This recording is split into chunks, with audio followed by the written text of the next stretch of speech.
की ओर चले गए हैं और ये तो खड़ा बैठा है, बिल्कुल बैठा है कि कब कोई एब्सेंट हो और यह चालू हो जाए। आप सबों का हार्दिक अभिनंदन, हार्दिक स्वागत इन्हीं बातों के साथ। और चूंकि एक ही प्रसंग का क्रमशः आपके बीच में निवेदन हो रहा है, कभी कभी मैं मनोहर भैया को सुनता हूँ तो मेरे को लगता है और कितना धीमा कर सकता हूँ। इसलिए ऐसा लगता है कि विस्तार की संभावनाएं कितनी भरी पड़ी है मानस में।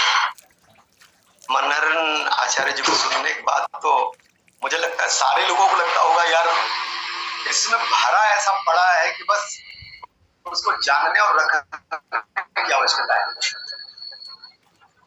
वाल्मीकि जी का प्रसंग गतिविधि में वैसे थोड़ा जुड़ा था, नरसिंह भाई को सुन रहा था और बात हुई, मेरा मोबाइल गर्म हो जाता है वाली बात, तो फिर दिक्कतें बढ़ जाती है।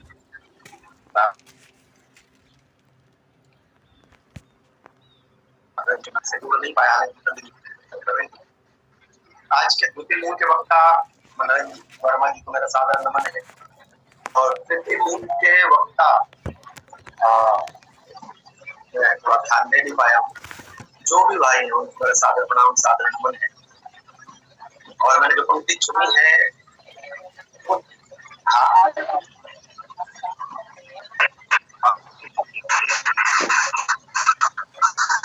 वो आरंभ में है प्रभु प्रसाद सुबह सुभाषा।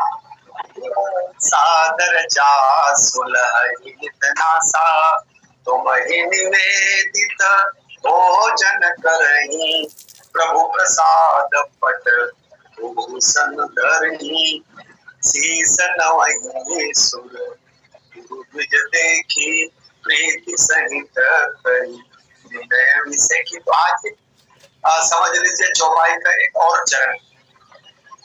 शीस नवहि सुर गुर तुझ देखी। जस्ट मानस सुमन हंसन किया जासू के बाद ये चौथा स्थान है वाल्मीकि जी महाराज के द्वारा भी बताया जा रहा है। इसमें कृत्य को केंद्र में रखा गया है। क्या क्या हो जिसकी नासिका भगवान के प्रसाद का वास सुगंधी ले, जो भगवान को भोग लगा करके भोजन करे, भगवान को कपड़े, भगवान को आभूषण धारण करवा करके आभूषण और कपड़े धारण करे। और उसके बाद उसकी तीसरी कड़ी कर्म के रूप में रखा गया। बहुत आनंद आ रहा है मुझे इस बात को रखने में कि वास्तविक में हमको वाल्मीकि जी महाराज ने जो बातें बताई हैं कि किनके मन में निवास करें, उसकी पंक्ति मैंने चुनी है, जिस पर आज जो चौपाई है, आज जो चौपाई के दो चरण है, शीस नवहि सुर गुरु द्विज देखी। जिनके शीस देवता को, गुरु को और द्विज के सामने झुक जाते हैं और प्रीति सहित करे विनय विषय की। जो प्रीति के साथ इनके सामने झुक करके विनय का विशेष रूप में जुड़ाव महसूस करते हो, हे प्रभु आप इनके मन में निवास करें। आप देखिए कि मन का जो संबंध है, मन ही वास्तविक में कर्ता के रूप में कार्य करता है। मन ही मनुष्य नाम कारणम बंधनम मोक्षयो। भगवान राम से वाल्मीकि जी महाराज कहते हैं, जो आपके प्रसाद को नासिका के माध्यम से श्वास लेता हो, जो आपको भोजन परोस कर स्वयं भोजन करता हो, पट धारण करवा करके पट धारण करता हो, आभूषण धारण करवा करके आभूषण धारण करता हो, इसके अलावा क्रिया है शीस नवहि। क्या बात है, बोले वह व्यक्ति जिसका शीश झुक जाए सहज स्वाभाविक तौर पर। शीस नवहि सुर गुरु द्विज देखी। जिसका शीश स्वाभाविक तौर पर सुर को अर्थात देवता को, हम लोग अपने व्यवहार में लाए, देवता हम लोग कैसे देखेंगे? एक बात जान लीजिए, हम मूर्तियों को, चित्रों को या किसी भी रूप में और जो देव तुल्य हमने मान रखा है, उनको देख करके हमारा शीश झुक जाए। क्या सुंदर सा भाव है, कह सकते हैं पाषाण को भी भगवान मानकर शीश झुकाने वाले। जिस दिन नरसिंह भगवान की प्राकटीकरण की सत्य प्रहलाद महाराज के समझ ले समय में हिरण्यकश्यप से बचाने के भगवान नरसिंह का पाषाण खंड को तोड़कर निकलना हो, उसी दिन से मानो पत्थर की पूजा चालू हो गई। ऐसा कहते हैं पाहन पूजन लागे। कह सकते हैं जो देवता को देखकर जिनका शीश झुक जाए, इसको ऐसा भी कह सकते हैं जिनको देख करके मन में ही यह कल्पना पैदा हो जाए कि पक्का यह कोई विशिष्ट है। भगवान राम जब वनगमन करते हैं और जब ग्रामीण लोगों ने जो बातें कही हैं उनको देख करके उनके मन में जितने विचार आए हैं भगवान के देवतुल्य होने की सच श्रद्धा का भाव जो आया है, शीश नवहि। सारे लोगों की श्रद्धा के केंद्र को यदि मान लो हम लोग मूल्यांकन करें तो पाएंगे कि सचमुच में ऐसे लोगों के मन पे भगवान निवास करें। शीश नवहि, उन लोगों ने शीश भर नहीं झुकाया, पितु भगवान की सेवा में तत्पर हो गए। हम लोग भी करें क्या? हम लोग भी शीश झुकाएं या झुकना चाहिए। झुकाएगा क्या मतलब? एक बात जान लीजिएगा, झुकाए माने व्यवस्था है, झुक जाए माने क्षमता है, झुक जाए माने व्यवहार है, झुक जाए माने विनम्रता है। और जो दूसरे अध्याय उसमें भी स्पष्ट है, प्रीति सहित करी विनय, विषय की शीश झुकाकर प्रीति के साथ विनय निवेदन करें। अब आप अनुमान लगाएंगे शीश झुक जाना, शीश झुक जाने को दो रूपों में लिया गया। पहला तो शीश झुक जाना समर्पण का द्योतक है। व्यक्ति समर्पित हो गया, महाराज आपके चरणों में शीश झुका। जिस तरह से विवाद की जाती है, जातिगत स्तर पर जो बातें की जाती है, ब्राह्मण क्षत्रिय वैश्य और शूद्र, इस स्तर पर जब बातें की जाती है तो जो भेदकारी लोग हैं उनका भाव अलग है। पर राजेश रामायणी जैसे व्यक्ति जब इस बात को प्रस्तुत करते हैं तो जो रस देते हैं, शीश को यदि हम ब्राह्मण मान लें और चरण को शूद्र मान लें तो एक बात जान लीजिए, शीश जब भी झुका है तो चरण में ही झुका है।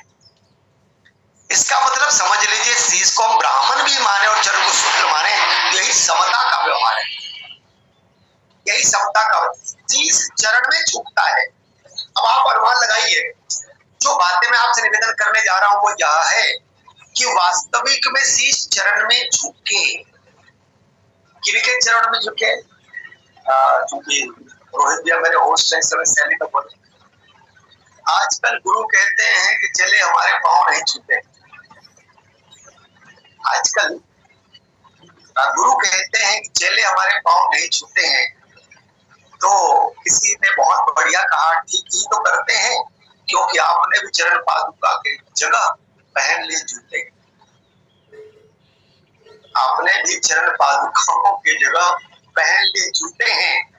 जिस तरह से चरण पादुका में जो आचरण का द्योतक है, आचरण का द्योतक चरण पादुका और जूता में अंतर क्या है?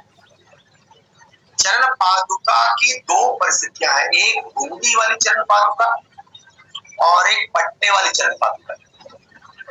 पट्टे वाले चरण पादुका में समझ लो वो पांव ही वो चरण पादुका संभालता है, पर घुंडी वाले चरण पादुका जिन्होंने पहना हो वो बखूबी जानेंगे, उस चरण पादुका को पांव को ही संभालना पड़ता है।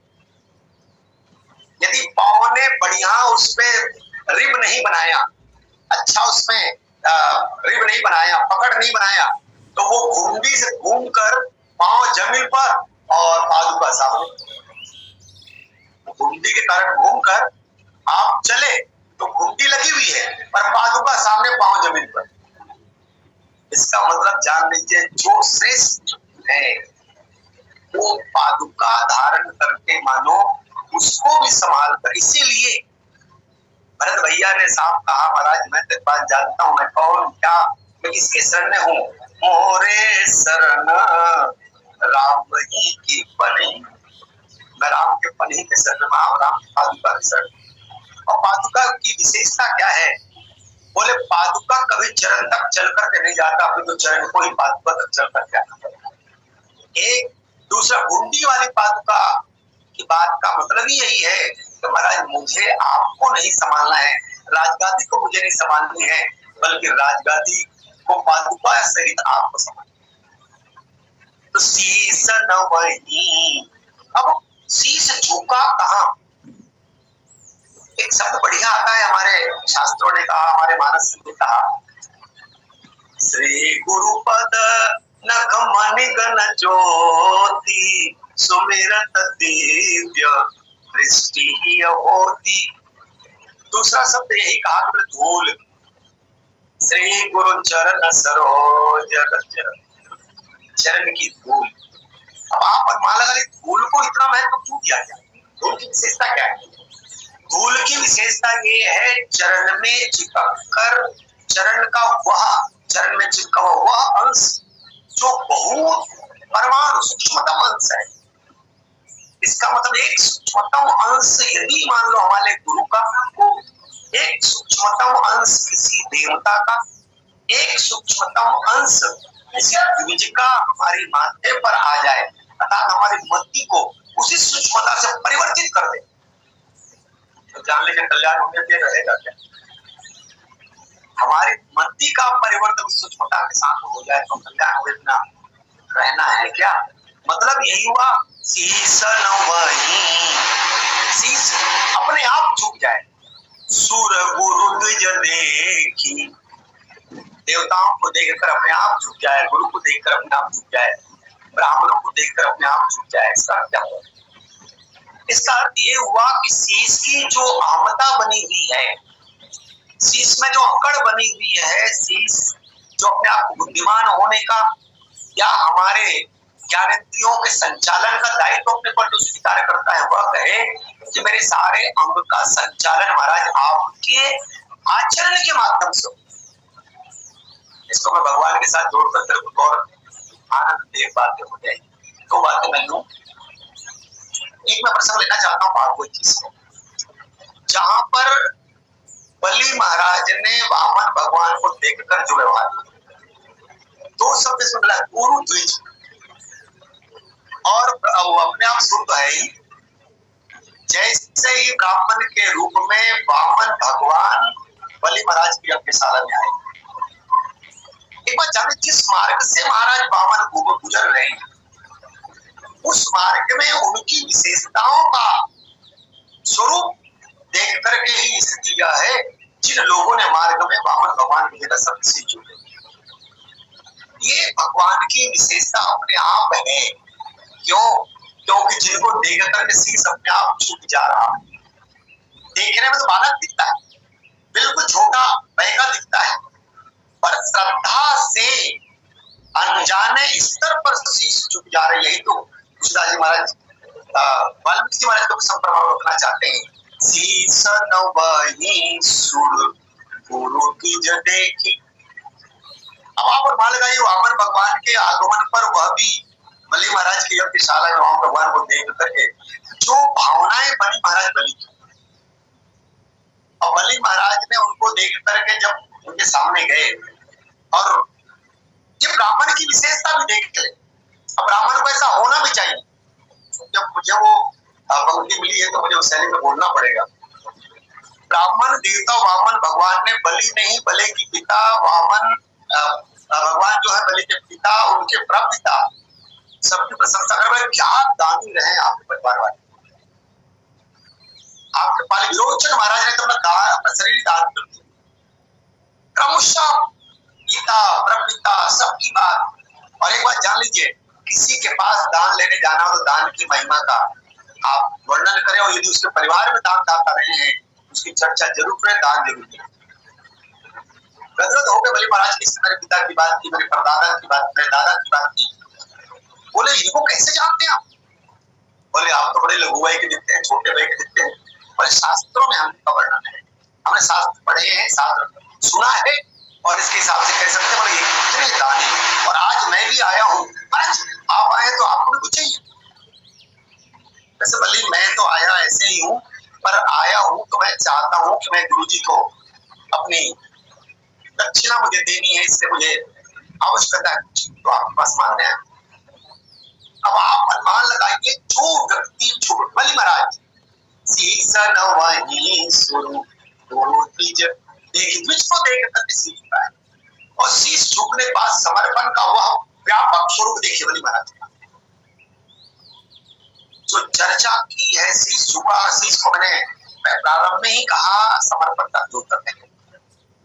महाराज मांगे क्या चाहते हैं, और तब 3 पग जमीन की मांग जब करते हैं, उन्होंने कहा अरे लगता है जैसा आपका शरीर छोटा है वैसे बुद्धि छोटी, शरीर छोटा तो बुद्धि छोटी। और उसने कहा कि तुम और ज्यादा मांग लो। उन्होंने कहा नाना हम तो ब्राह्मण हैं और संतोषी ब्राह्मण, मैं प्रीत से कर विनय विशेषी को इस पर जोड़ करके प्रस्तुत करना चाह रहा हूं, तो आप गौर करेंगे। सचमुच में जैसे संकल्प की परिस्थितियां निर्मित हुई, शुक्राचार्य महाराज का उदाहरण सब जानते हैं आप, गुरु की बातों को विरोध कर दिया है महाराज बलि ने। जैसे कहा ये एक बात जान लो बलि, ये सामान्य वामन नहीं है बल्कि ये तो भगवान विराट। मैंने कहा महाराज जब आपने बता ही दिया तो मैं क्यों समझ लो अपने समर्पण को हटाऊं। मैंने कहा मैं दूंगा जरूर। इनने कुछ चेष्टा की और उस पर समझ लीजिए गुरु की बातों को वहां पर अवहेलना की महाराज बलि ने। पर जो प्रीत सहित करे विनय मांगी, 3 पगेन दैत्य ज्ञान, ये दैत्येंद्र मुझे 3 पग भूमि चाहिए, 2 पग जब सारा नाप लिया। आप बहुत प्रीत सहित करे विनय विषय की जो बॉन्ड आया था, शुरू में बात हुई 3 पग भूमि, किस साइज में? 3 पग भूमि की बात हुई थी वामन साइज में, और माप जो चालू हो गया विराट की साइज। बातें हुई थी वामन की साइज में और नाप विराट की साइज हुई, लेकिन प्रीति सहित करी विनय विषय की। उसने कह दिया महाराज माप लीजिए, पूरा माप लिया गया। माप लिए जाने के बाद फिर भी कहा महाराज तीसरा पग कहाँ रखूं? प्रीत के साथ विनय करते हुए महाराज बलि ने जो बात देखी, महाराज मैं आपसे पूछना चाहता हूं पहले कुछ, आप बताइए। एक गुण भी मन में कोई ऐसी बातें नहीं कि महाराज आपने जब मुझसे वादा किया, जब आपने दान का संकल्प पढ़ा, तब जो आपका स्वरूप था उसमें ही आपको दान दे मैं दूंगा, इसमें परिवर्तन नहीं करूं। लेकिन ना प्रीति सहित करी विनय विषय की। देखा महाराज मैं आपसे बात पूछना चाहता हूं, मैं दान आपको मैंने दिया और आपने 2 पग में मेरे पास जितनी संपत्ति थी सब आपने ले लिया,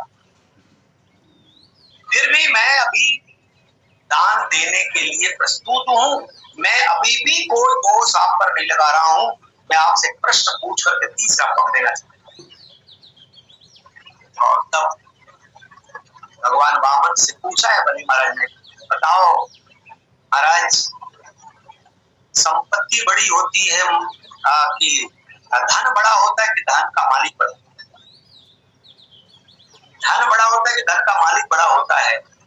और तब भगवान ने कहा हे बलि धन तो कमाता जो है चाहे लाख कितना भी कमाए वस्तु का मालिक ही बड़ा होता है। उन्होंने कहा हमारा जितना नापा वो तो मैंने कमाए हुए धन को नापा है, पर कमाने वाला तो भी विशेष है,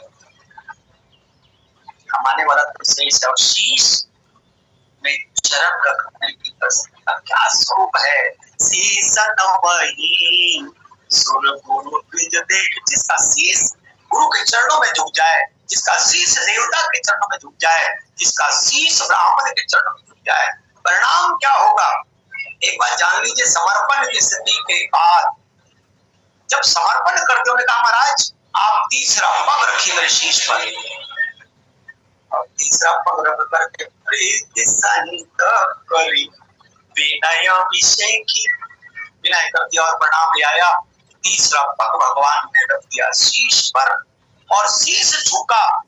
तो शीश झुकने वाला से बचा लीजिएगा, बहुत ही बात कही जाती है, मैं आपको थोड़ा सा कड़े शब्द भाव से बहाने संयोग से मुझे एक जगह घोषक की भूमिका दी गई थी आयोजन में, और एक महिला टीम ने अपनी प्रस्तुति के दौरान रावण के संदर्भ में जब कोई व्याख्या किया तो व्याख्या का स्तर यहाँ तक ले आई, उसने कहा ब्राह्मण तो लालची होते और लालच का स्वरूप क्या? लालच का स्वरूप ये, इस ब्राह्मण ने अर्थात रावण ने भगवान शंकर से लंका ही मांगी। लालच, क्योंकि अब अनाउंसर है या घोषक उसको बात बोलना है और बोलने का अवसर है, और मैं तो हूँ ब्राह्मण भाई। तो वैसे एक बात जानते, सबसे अधिक जाति अवमानना। कभी कभी कोई दूसरा व्यक्ति हमारे और भाई लोग भी भागवत पढ़ रहे हैं, स्वागत है आपका। आप भागवत पढ़ रहे हैं या अन्य ग्रंथ पढ़ रहे हैं तो मानस में तो सब कुछ है, पर फिर भी आप दूसरा ग्रंथ पढ़ रहे हैं तो भी आपका स्वागत है।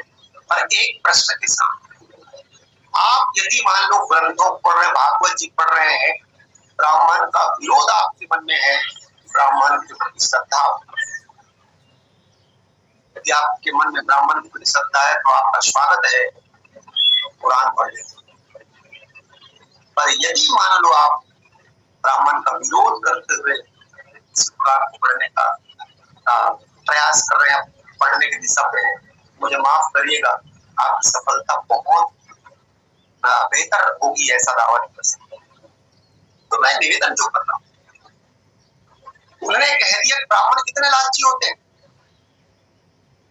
तो बाद में छुट्टी की बारी थी, मैंने यही कहा, आप ठीक कहते हैं, ब्राह्मण लालची होते हैं।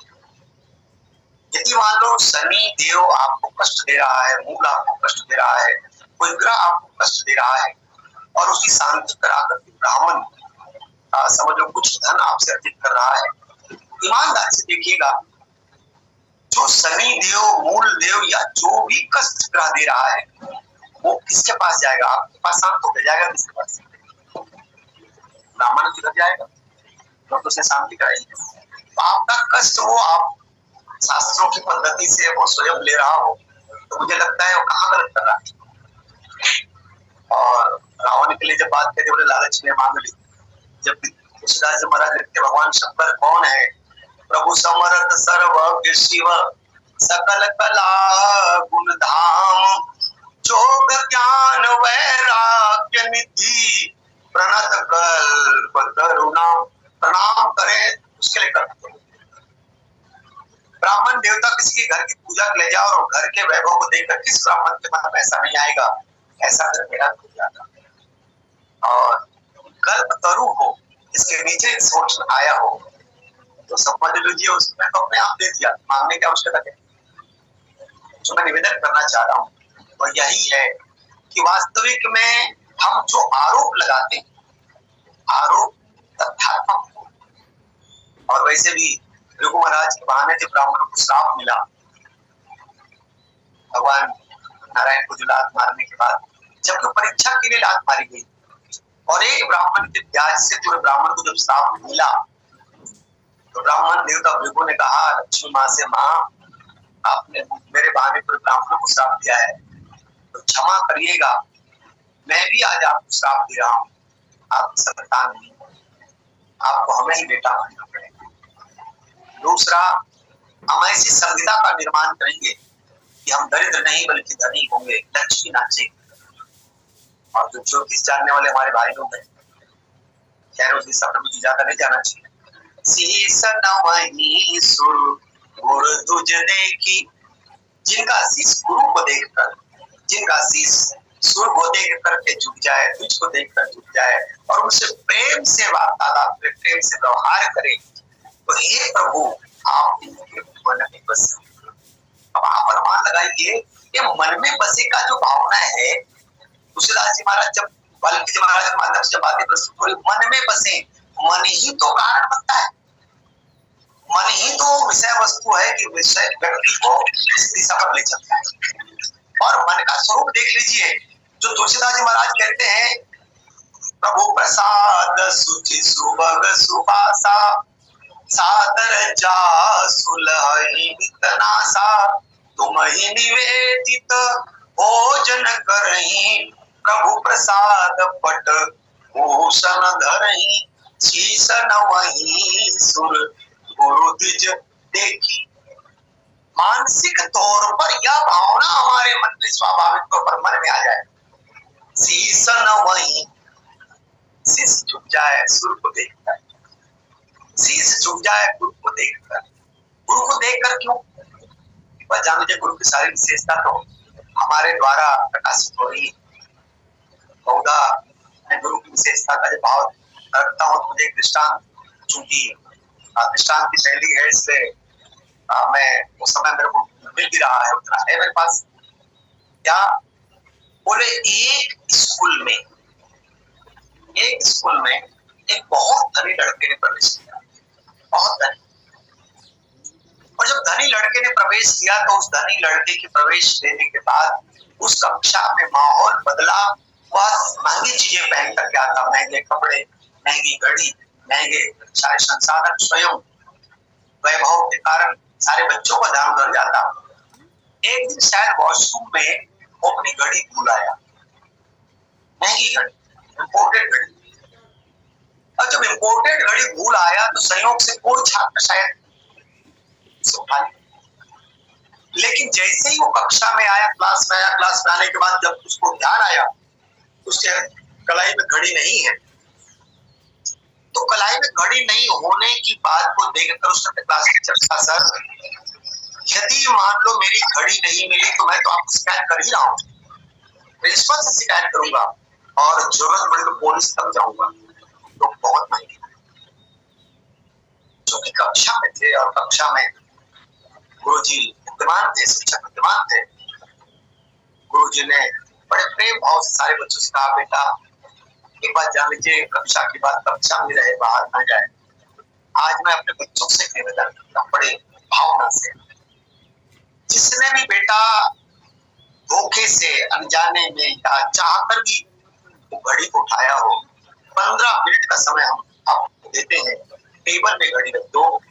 और इस दौरान मैं सभी छात्रों से निवेदन करता हूँ, सभी बच्चों से निवेदन करता हूँ, सभी आप अपनी आंखें मूंद लें, ताकि हमें ये पता नहीं लगना चाहिए इस घड़ी को किसको कहते हैं। 15 मिनट का समय सभी ने आंखें बंद करी, और हो सकता है गुरु जी के उस स्नेह का परिणाम सबने सचमुच आंखें बंद करी, इसलिए देखा तक घड़ी 15 मिनट में टेबल पर दी।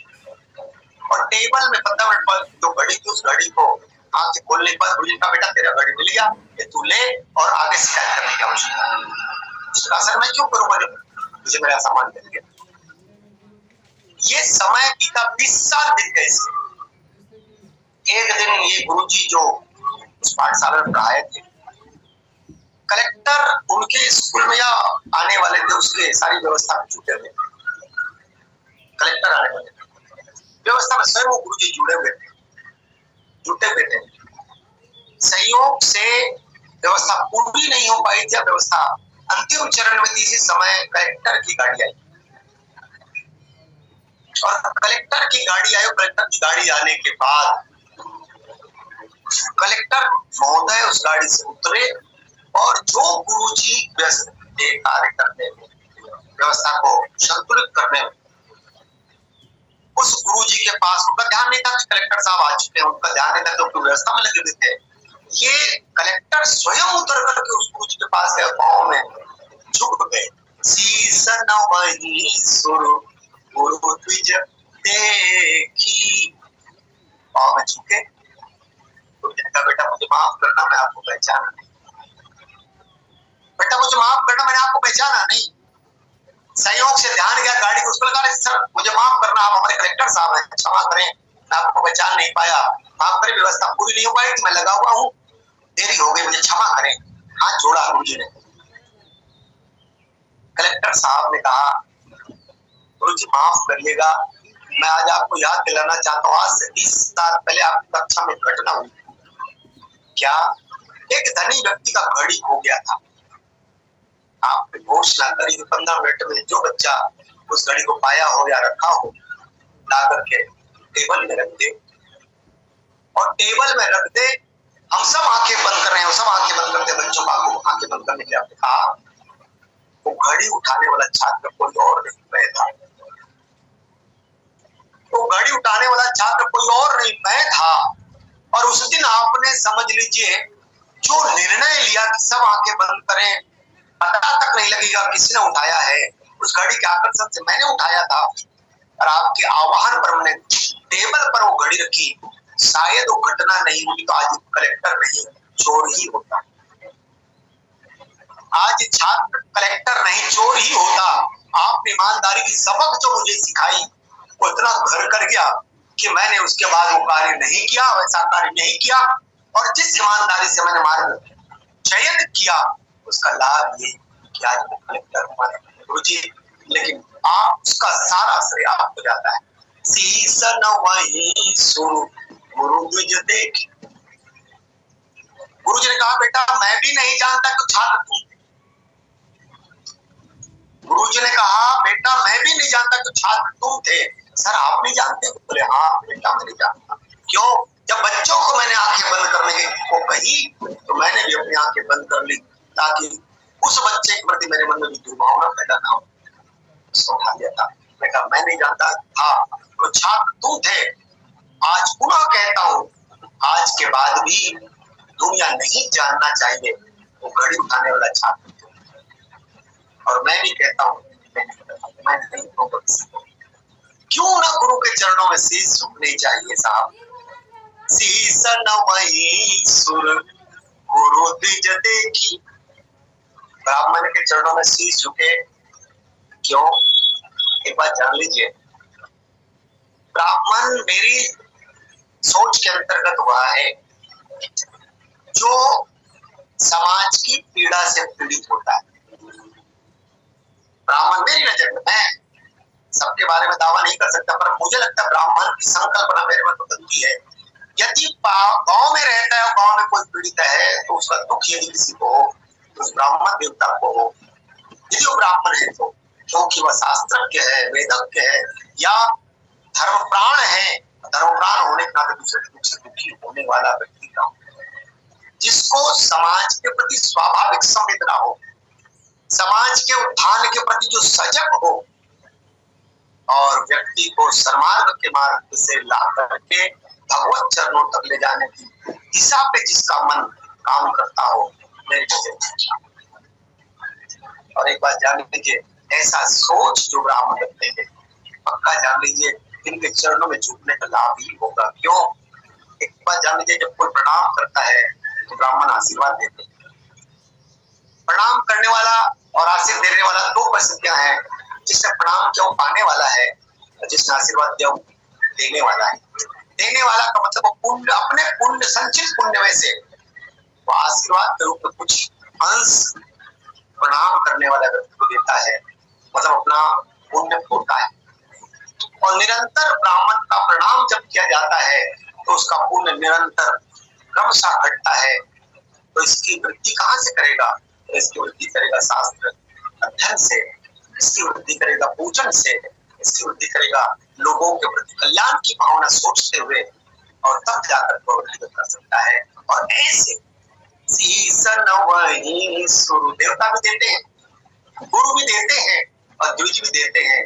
और देने वाले के चरणों में जो झुक जाए तो पाने वाला कमजोर नहीं, पाने वाला तो वैसे ही होगा।